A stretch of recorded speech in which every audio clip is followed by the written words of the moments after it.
ओम शांति। भक्ति मार्ग में हम सभी भगवान के आगे जाकर कहते रहे कि तुमरी गतमत तुम ही जानो और ना जाने कोई। परंतु जब ज्ञान में आए तो हमें खुद भगवान यानी हमारे बाबा ने आकर बताया कि उनकी गति क्या है और सद्गति देने की मत क्या है।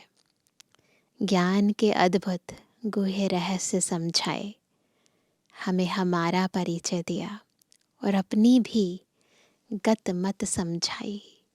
ईश्वर का अंत जो दुनिया में कोई पा नहीं सकता, हमने उस अंत को पाया। उस बेअंत के विभिन्न राजों को समझा, ज्ञान को स्पष्टता से जाना, संपूर्ण सृष्टि चक्र के आदि मध्य अंत को जाना, कर्मों को जाना। तो वो कहावत जो भक्ति मार्ग में हमने गाई कि तुम ही जानो, वो सच में जानी जाननहार शिव बाबा हमें आकर कैसे बताते हैं और हमारे जीवन को बदल देते हैं। हमें अंतर तक सर्व प्राप्तियों से भरपूर कर देते हैं और मुक्ति जीवन मुक्ति का द्वार हमारे लिए खोल देते हैं। आज की मुरली भी इसी राज को और ही गहराई से समझा रही है। सुनते हैं बाबा के मधुर महावाक्य। आज है 29 मार्च 2025। बाबा के मधुर महावाक्य हैं। मीठे बच्चे, तुम्हें ज्ञान से अच्छी जागृति आई है। ज्ञान से आत्मा जागृत हो गई है। सोई हुई थी, है ना, अज्ञान नींद में सोई हुई थी, जागृत हो गई। तुम अपने 84 जन्मों को, निराकार और साकार बाप को जानते हो। तुम्हारा भटकना बंद हुआ। पूरे जन्मों को भी जान गए, बाबा को भी जान गए, और क्या चाहिए। अब बुद्धि को कोई भटकाव नहीं, ना कहीं लगाव ना कहीं झुकाव। प्रश्न है, ईश्वर की गतमत न्यारी क्यों गाई हुई है? उत्तर है पहला, क्योंकि वह ऐसी मत देते हैं, श्रीमत, जिससे तुम ब्राह्मण सबसे न्यारे बन जाते हो। गतमत न्यारी, तो ऐसी मत देते हैं जिससे हम न्यारे बन जाते हैं। तुम सबकी एक मत हो जाती है, श्रीमत के आधार पर चलते हैं हम सभी। दूसरा, ईश्वर ही है जो सबकी सद्गति करते हैं, पुजारी से पूज्य बनाते हैं, इसलिए उनकी गतमत न्यारी है, जिसे तुम बच्चों के सिवाय कोई समझ नहीं सकता। ओम शांति। तुम बच्चे जानते हो, बच्चों की अगर तबीयत ठीक नहीं होगी तो बाप कहेंगे, भल यहाँ सो जाओ। देखो बाबा कितना प्यार करते हैं बच्चे को। वह कहते हैं भले तबीयत ठीक नहीं है तो सो जाओ, कोई बात नहीं, इसमें कोई हर्जा नहीं, क्योंकि सिकिलते बच्चे हैं। अर्थात 5000 वर्ष बाद फिर से आकर मिले हैं। इतना प्यार सोचो, किसको मिले हैं? बेहद के बाप को। यह भी तुम बच्चे जानते हो। यह अनुभूति केवल हम बच्चे कर सकते हैं, जिनको निश्चय है बरोबर हम बेहद के बाप से मिले हैं। ये निश्चय होना चाहिए। जितना निश्चय उतना आत्मा अंदर से निश्चिंत रह जाती है। अंदर जो है शक्ति मिलती है, जिससे आत्मा को हर प्राप्ति हो जाती है, आत्मा विजयी बन जाती है। तो अब सोचो, बाबा कहते हैं कि जिनको निश्चय है बरोबर हम बेहद के बाप से मिले हैं, क्योंकि बाप होता ही है एक हद का और दूसरा बेहद का।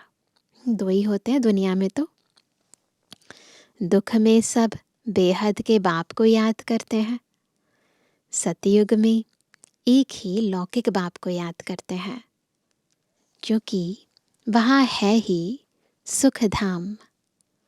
लौकिक बाप उसको कहा जाता है जो इस लोक में जन्म देता है। लौकिक वो जो इस लोक में जन्म देता है। पारलौकिक बाप तो एक ही बार आकर यानी संगम युग पर आकर तुमको अपना बनाते हैं। तुम रहने वाले भी बाप के साथ अमरलोक में हो। याद आ रहा है सबको? हम आत्माएं अमरलोक की निवासी थी, जिसको परलोक परम धाम कहा जाता है। वह है परे ते परे धाम। अनुभव करो, वो है परे ते परे धाम। स्वर्ग को परे ते परे नहीं कहेंगे। स्वर्ग नर्क यहाँ ही होता है। नई दुनिया को स्वर्ग, पुरानी दुनिया को नर्क कहा जाता है। अभी है पतित दुनिया, अभी तो पतित दुनिया है ना। पुकारते भी हैं, हे पतित पावन आओ। सतयुग में ऐसे नहीं कहेंगे। जब से रावण राज्य होता है तब पतित बनते हैं। उनको कहेंगे 5 विकारों का राज्य। सतयुग में है ही निर्विकारी राज्य। भारत की कितनी जबरदस्त महिमा है, परंतु विकारी होने के कारण भारत की महिमा को जानते नहीं। भारत संपूर्ण निर्विकारी था। कब था? जब यह लक्ष्मी नारायण राज्य करते थे, बिल्कुल प्योर। अभी वह राज्य नहीं है। वह राज्य कहाँ गया? यह पत्थर बुद्धियों को मालूम नहीं, दुनिया वालों को नहीं पता है। और सभी अपने अपने धर्म स्थापक को जानते हैं। एक ही भारतवासी हैं जो न अपने धर्म को जानते न धर्म स्थापक को जानते हैं। और धर्म वाले अपने धर्म को तो जानते हैं, परंतु वह फिर कब स्थापन करने आएंगे यह नहीं जानते। हमें तो सब पता है ना। सिख लोगों को भी यह पता नहीं है कि हमारा सिख धर्म पहले था नहीं। गुरु नानक ने आकर स्थापन किया तो ज़रूर फिर सुखधाम में नहीं रहेगा। तब ही गुरु नानक आकर फिर स्थापन करेंगे। जैसे कल्प पहले किया, जिस समय किया तभी करेंगे। क्योंकि वर्ल्ड की हिस्ट्री, जियोग्राफी रिपीट होती है ना। क्रिश्चियन धर्म भी नहीं था, फिर स्थापना हुई। पहले नई दुनिया थी, एक धर्म था। सिर्फ तुम भारतवासी ही थे, एक धर्म था। फिर तुम 84 जन्म लेते लेते यह भी भूल गए हो कि हम ही देवता थे। तो बाबा आकर हमें याद दिलाते हैं कि बच्चे तुम ही तो थे। फिर हम ही 84 जन्म लेते हैं। तब बाप कहते हैं तुम अपने जन्मों को नहीं जानते हो, मैं बतलाता हूँ। आधा कल्प राम राज्य था, फिर रावण राज्य हुआ है। पहले है सूर्यवंशी घराना, चक्र घुमाते रहो। फिर चंद्रवंशी घराना, राम राज्य। सूर्यवंशी लक्ष्मी नारायण के घराने का राज्य था। जो सूर्यवंशी लक्ष्मी नारायण के घराने के थे, सो 84 जन्म ले अभी रावण के घराने के बने हैं। अभी किसके घराने के हैं सभी? रावण के घराने के। आगे पुण्य आत्माओं के घराने के थे, अभी पाप आत्माओं के घराने के बने हैं, है ना। पहले निर्विकारी जन्म था, आत्माएं निर्विकारी थी, अभी सब विकारी है ना। 84 जन्म लिए हैं, वे तो 84 लाख कह देते। अब 84 लाख का कौन बैठ विचार करेंगे, है ना। कहते ना 84 लाख योनियों से होकर गुजरती है आत्मा। इसलिए कोई का विचार चलता ही नहीं। अभी तुमको बाप ने समझाया है, तुम बाप के आगे बैठे हो। निराकार बाप और साकार बाप दोनों ही भारत में नामी ग्रामी हैं। गाते भी हैं परंतु बाप को जानते नहीं हैं। अज्ञान नींद में सोए पड़े हैं। ज्ञान से क्या होता है? ज्ञान से जागृति होती है, आत्मा जाग जाती है, सुजाग हो जाती है। रोशनी में मनुष्य कभी धक्का नहीं खाते। ऐसे ही होता है ना, लाइट जलती है तो धक्का नहीं खाते हैं। लाइट नहीं होती है, अंधेरे में दिखाई नहीं देता है तो धक्के खाते हैं। अंधियारे में धक्के खाते रहते।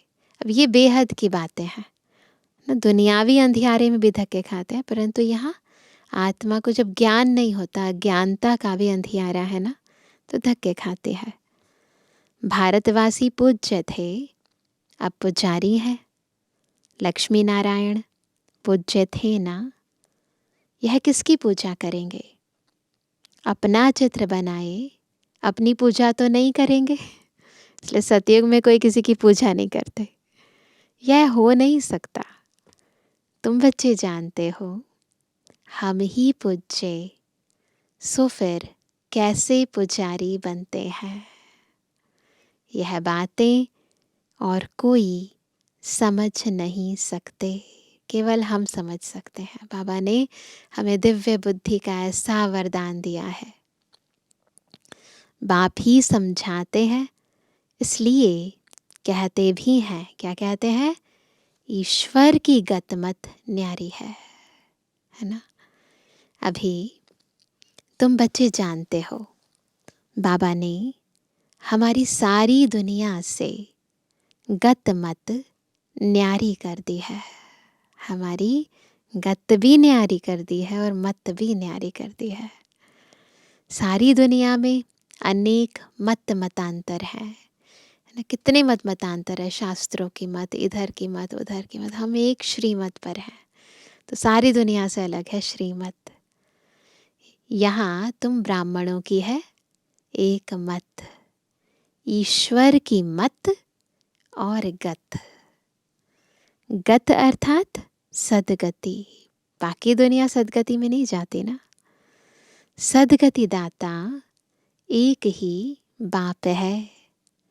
गाते भी है सर्व का सदगति दाता राम। तो ये वो वाला राम नहीं, त्रेता युगी राम जी की बात नहीं हो रही, शिव बाबा की बात हो रही है। परंतु समझते नहीं कि राम किसको कहा जाता है।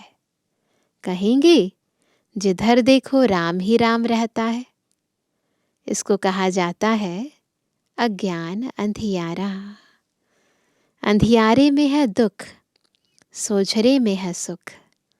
अंधियारे में ही पुकारते हैं ना, बंदगी करना माना, बाप को बुलाना। भीख मांगते हैं ना, देवताओं के मंदिर में जाकर भीख मांगना हुआ ना, कि दे दो, भर दो झोली, ये कर दो, वो कर दो। सतयुग में भीख मांगने की दरकार नहीं। भिखारी को इंसॉल्वेंट कहा जाता है, कुछ भी नहीं होता ना उसके पास। सतयुग में तुम कितने सॉल्वेंट थे, समृद्धि थी, संपन्नता थी, उसको कहा जाता है सॉल्वेंट। भारत अभी इंसॉल्वेंट है, यह भी कोई समझते नहीं। कल्प की आयु उल्टी सुल्टी लिख देने से मनुष्यों का माथा ही फिर गया है ना। बाप बहुत प्यार से बैठ समझाते हैं। कल्प पहले भी बच्चों को समझाया था, मुझ पतित पावन बाप को याद करो तो तुम पावन बन जाएंगे। कितनी बार बाबा मुरली में हमें बार बार कहते हैं, है ना। फिर भी सोचो, बुद्धि ऐसी है जो स्वीकार नहीं करती है, निरंतर याद नहीं करती है। पतित कैसे बने हो? विकारों की खाद पड़ी है। सब मनुष्य जंक खाए हुए हैं, अब वह जंक कैसे निकले? मुझे याद करो, एक ही तरीका है। देह अभिमान छोड़ देही अभिमानी बनो, अपने को आत्मा समझो। ये तरीका है जंग उतारने का। पहले तुम हो आत्मा, फिर शरीर लेते हो। आत्मा तो अमर है, शरीर मृत्यु को पाता है। बिल्कुल कंट्रास्ट है दोनों। सतयुग को कहा जाता है अमर लोक, कलयुग को कहा जाता है मृत्यु लोक। दुनिया में यह कोई भी नहीं जानते कि अमर लोक था, फिर मृत्यु लोक कैसे बना। कोई भी जानता है? कोई नहीं जानता।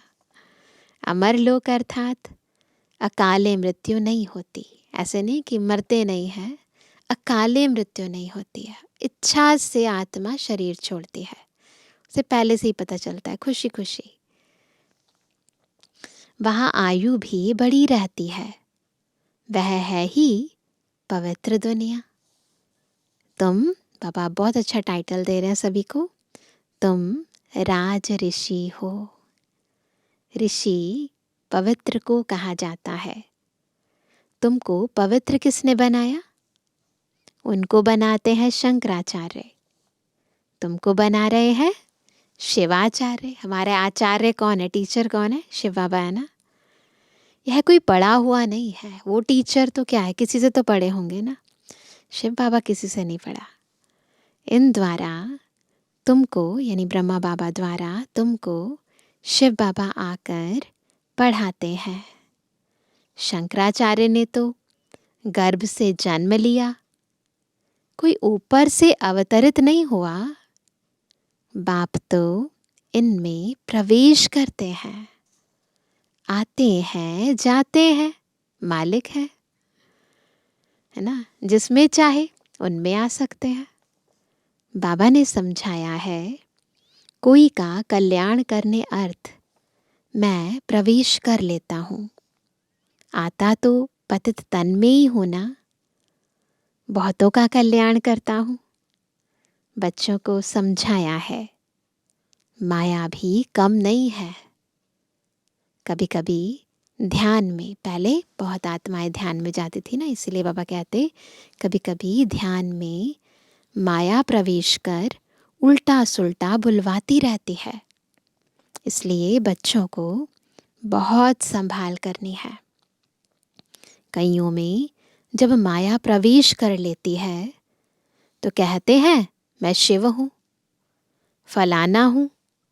माया बड़ी शैतान है ना। कई लोग कहते हैं ना, मेरे में बाबा आते हैं, मेरे में मम्मा आती है। वो कहते हैं सब माया है। समझदार बच्चे अच्छी रीति समझ जाएंगे कि यह किसका प्रवेश है। शरीर तो उनका मुकर्रर यह है ना, फिर दूसरे का हम सुने ही क्यों। अगर सुनते हो तो बाबा से पूछो, यह बात राइट है व नहीं। बाप झट समझा देंगे। तो बाप झट समझा देंगे बच्चे को, ये राइट है या रॉन्ग है। कई ब्राह्मणियाँ भी इन बातों को समझ नहीं सकती कि यह क्या है। कोई में तो ऐसी प्रवेशता होती है जो चमाट भी मार देते। ऐसा होता है ना, आत्मा किसी में प्रवेश हो जाती है तो कुछ भी करते हैं, गालियां भी देने लग पड़ते। अब बाप थोड़ी गाली देंगे, है ना। इन बातों को भी कई बच्चे समझ नहीं सकते। फर्स्ट क्लास बच्चे भी कहाँ कहाँ भूल जाते हैं। इसलिए बहुत ध्यान रखना है, सब बातें पूछनी चाहिए, क्योंकि बहुतों में माया प्रवेश कर लेती है। फिर ध्यान में जाकर क्या क्या बोलते रहते हैं। इसमें भी बड़ा संभालना चाहिए। बाप को पूरा समाचार देना चाहिए। फलाने में मम्मा आती है, फलाने में बाबा आते हैं। इन सब बातों को छोड़ बाप का एक ही फरमान है कि माम एकम याद करो। बाप को और सृष्टि चक्र को याद करो।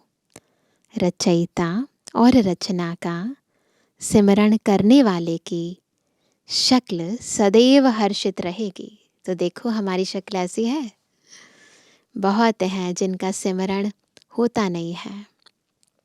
कर्म बंधन बड़ा भारी है ना। अगर सिमरण नहीं होता, याद नहीं कर पाते, यानी कर्म बंधन है। विवेक कहता है जबकि बेहद का बाप मिला है, कहते हैं मुझे याद करो, तो फिर क्यों ना हम याद करें। कुछ भी होता है तो बाप से पूछो, बाप समझाएंगे। कर्म भोग तो अभी रहा हुआ है ना। कर्मातीत अवस्था हो जाएगी तो फिर तुम सदैव हर्षित रहेंगे। तब तक कुछ न कुछ होता है। यह भी जानते हो, मिरुआ मौत मलों का शिकार। दुनिया में बिल्कुल सबका मौत होना है, लेकिन हम आत्माएं बिल्कुल शांति में, आनंद में, खुशी में झूमेंगी। विनाश होना है, तुम फरिश्ते बनते हो। तो फरिश्ते क्या करेंगे? डांस करेंगे। दुनिया में मौत होगा, बाकी थोड़े दिन इस दुनिया में हो, फिर तुम बच्चों को यह स्थूल वतन भासेगा नहीं, मन नहीं करेगा यहाँ रहने का। सूक्ष्म वतन और मूल वतन भासेगा। सूक्ष्म वतन वासियों को कहा जाता है फरिश्ते। वह बहुत थोड़ा समय बनते हो, जबकि तुम कर्मातीत अवस्था को पाते हो। सूक्ष्म वतन में हड्डी मांस होता नहीं। हड्डी मांस नहीं तो बाकी क्या रहा? लाइट ही लाइट होती है ना। सिर्फ सूक्ष्म शरीर होता है। ऐसे नहीं कि निराकार बन जाते हैं, बिंदु नहीं बनते, लाइट का शरीर रहता है। तो बाबा कहते हैं नहीं, सूक्ष्म आकार रहता है। वहाँ की भाषा मूवी चलती है, साउंड वेव्स नहीं है, माइंड वेव्स चलती है। आत्मा आवाज से परे है, उसको कहा जाता है सटल वर्ल्ड। सूक्ष्म आवाज होता है। यहाँ है टॉकी, यहाँ आवाज में आते हैं ना, फिर मूवी, फिर साइलेंस। तो यहाँ टॉकी, सूक्ष्म वतन में मूवी, ऊपर साइलेंस। यहाँ टॉक चलती है। यह ड्रामा का बना बनाया पार्ट है। वहाँ है साइलेंस, वह मूवी, और यह है टॉकी। इन तीन लोगों को भी याद करने वाले कोई विरले होंगे। तो तीनों कालों को भी याद करना है, तीनों लोगों को भी याद करना है, तीनों देवों को भी याद करना है। बाप समझाते हैं बच्चे, सजाओं से छूटने के लिए क्या करना है? कम से कम 8 घंटा कर्मयोगी बन कर्म करो, 8 घंटा आराम करो, और 8 घंटा बाप को याद करो। इसी प्रैक्टिस से तुम पावन बन जाएंगे। नींद करते हो, वह कोई बाप की याद नहीं है। ऐसे भी कोई ना समझे कि बाबा के तो हम बच्चे हैं ना, फिर याद क्या करें, ऐसे भी नहीं होना चाहिए। नहीं, बाप तो कहते हैं मुझे वहाँ याद करो, है ना। अपने को आत्मा समझ मुझे याद करो। जब तक योग बल से तुम पवित्र ना बनो, तब तक घर में भी तुम जा नहीं सकते। नहीं तो फिर सजाएं खाकर जाना होगा। सूक्ष्म वतन, मूल वतन में भी जाना है, फिर आना है। स्वर्ग में चक्र घूम रहा है सभी का, है ना। कर्मातीत हुए, सूक्ष्म वतन, मूल वतन, फिर स्वर्ग में। बाबा ने समझाया है, आगे चल अखबारों में भी पढ़ेगा। अभी तो बहुत टाइम है, अब टाइम नहीं है। साकार बाबा की बात है ना। इतनी सारी राजधानी स्थापन होती है, south, north, east, west, Bharat का कितना है, अब अखबारों द्वारा ही आवाज़ निकलेगा। बाप कहते हैं मुझे याद करो तो तुम्हारे पाप कट जाएंगे। बुलाते भी हैं हे पतित पावन लिबरेटर, हमको दुख से छुड़ाओ। बच्चे जानते हैं ड्रामा प्लान अनुसार विनाश भी होना है। इस लड़ाई के बाद फिर शांति ही शांति होगी, सुख धाम हो जाएगा, सारी उथल पाथल हो जाएगी। सतयुग में होता ही है एक धर्म, कलयुग में है अनेक धर्म। यह तो कोई भी समझ सकते हैं।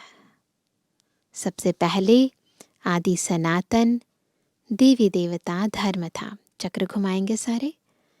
जब सूर्यवंशी थे तो चंद्रवंशी नहीं थे, फिर चंद्रवंशी होते हैं। पीछे यह देवी देवता धर्म प्राय लोप हो जाता है ना। अभी तो किसी को पता ही नहीं है ना। पीछे फिर और धर्म वाले आते हैं, चलाते रहो चक्र।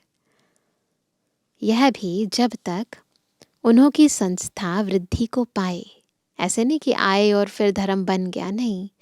आत्मा आती है, फिर 1 2 2 से 4 4 से 8, फिर संस्था बनती है, धीरे धीरे धर्म बनता है। तब तक मालूम थोड़ी पड़ता है।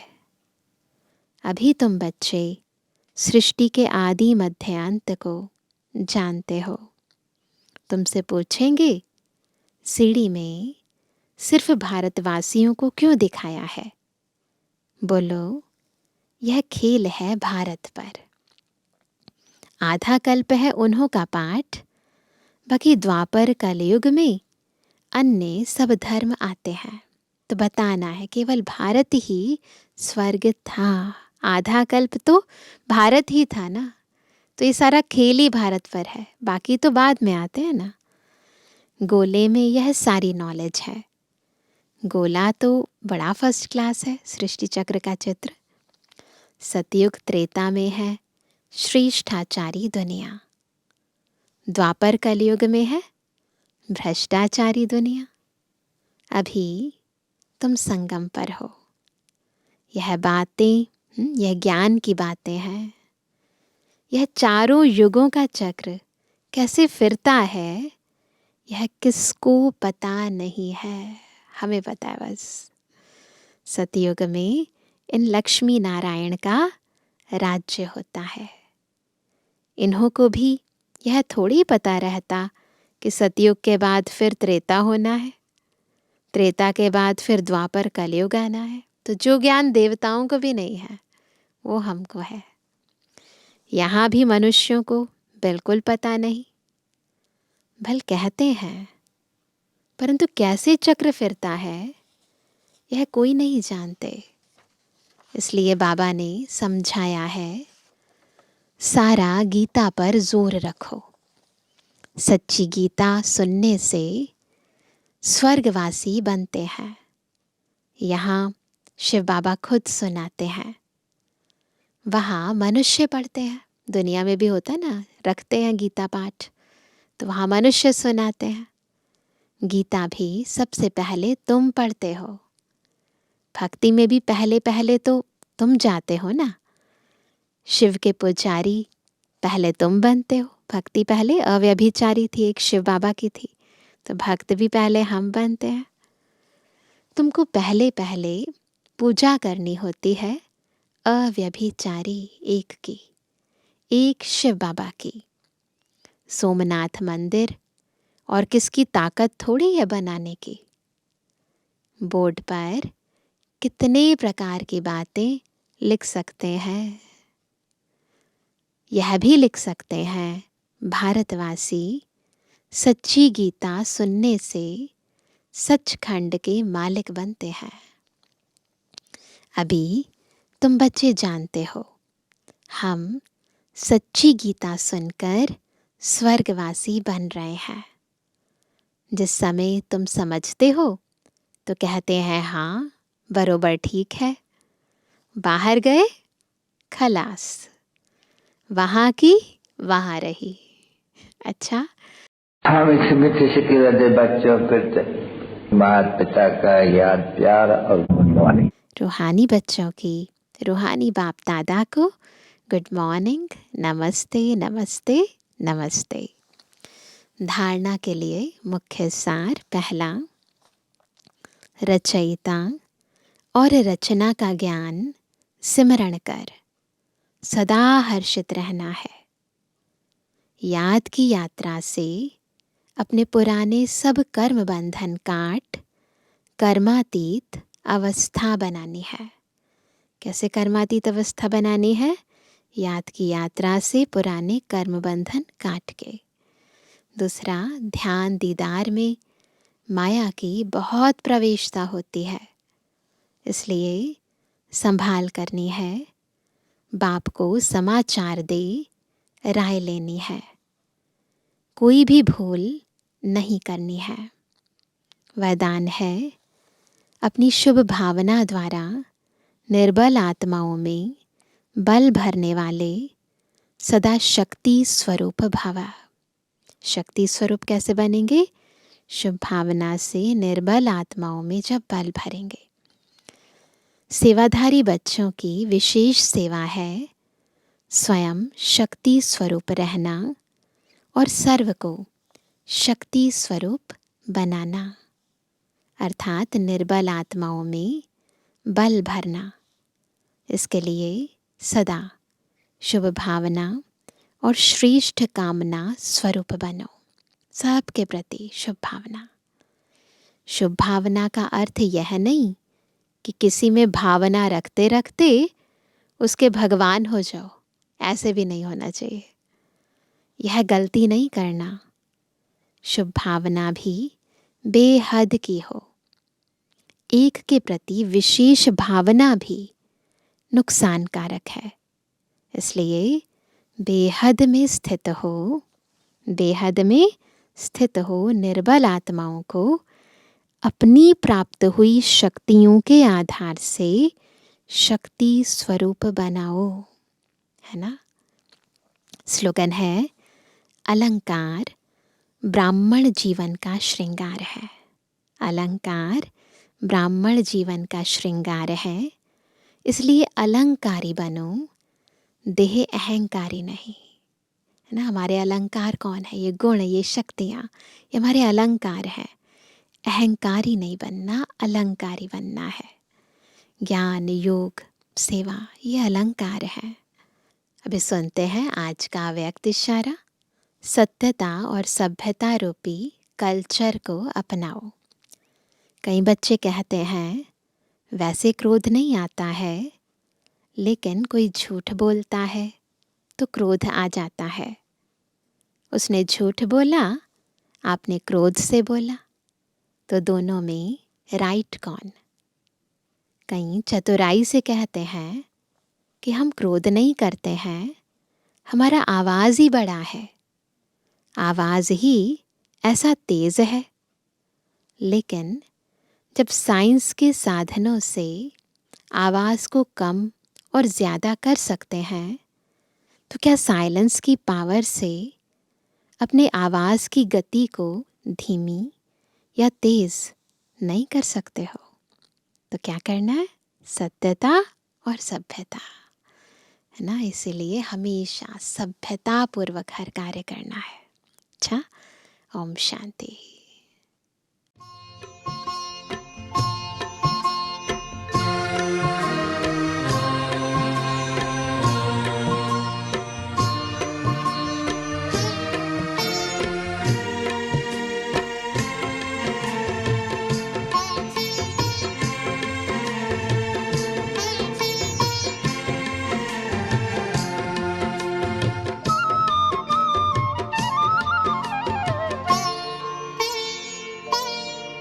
सद्भावना अपना कर दिल में सबको सुखी बनाना है, सबको सुखी बनाना है।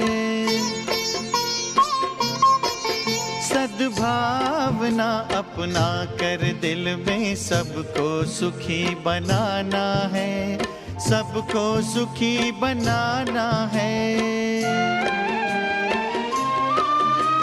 सबको सुखी बनाना है, अब नई संस्कृति लाना है, अब नई संस्कृति लाना है।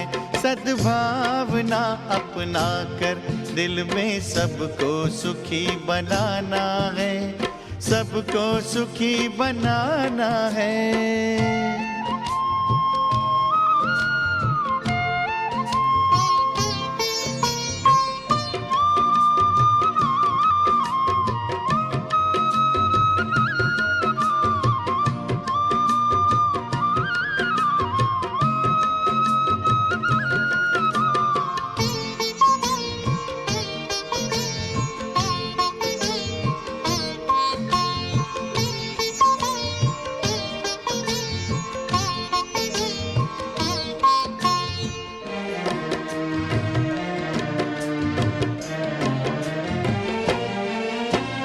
प्रेम एकता बंधु भाव से होता है सुंदर संसार, होता है सुंदर संसार।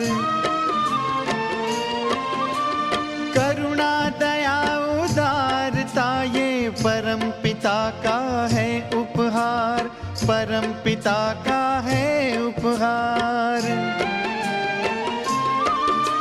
सब में परस्पर स्नेह बढ़े, अब ऐसी रीत निभाना है, अब ऐसी रीत निभाना है। सद्भावना अपना कर दिल में सबको सुखी बनाना है, सबको सुखी बनाना है। सद्भावना अपना कर दिल में सबको सुखी बनाना है, सबको सुखी बनाना है।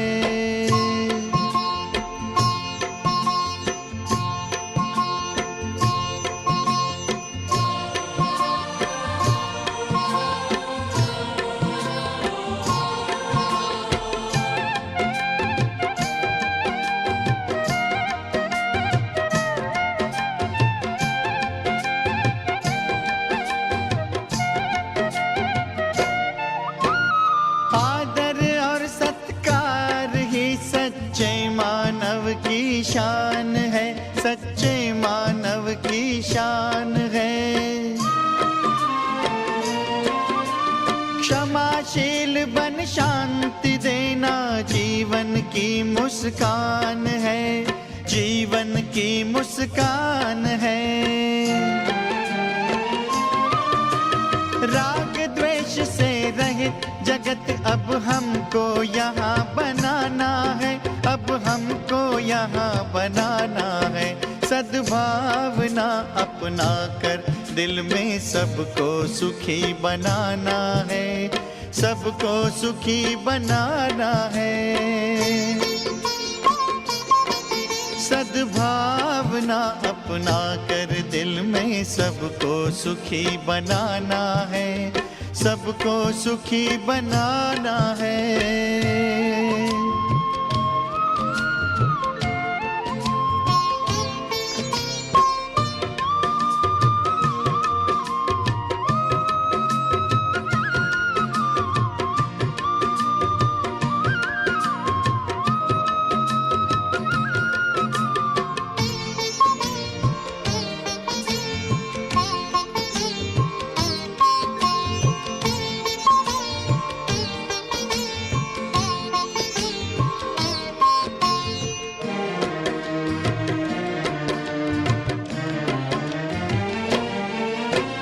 सब अपने हैं, अपनों को हम देंगे सदा शुभ भावना, देंगे सदा शुभ भावना। आओ करें हम सभी के लिए पल पल मंगल कामना, पल पल मंगल कामना। शिव पिता का शुभ संदेशा जन जन को पहुँचाना है, जन जन जन को पहुँचाना है। सद्भावना अपना कर दिल में सबको सुखी बनाना है, सबको सुखी बनाना है।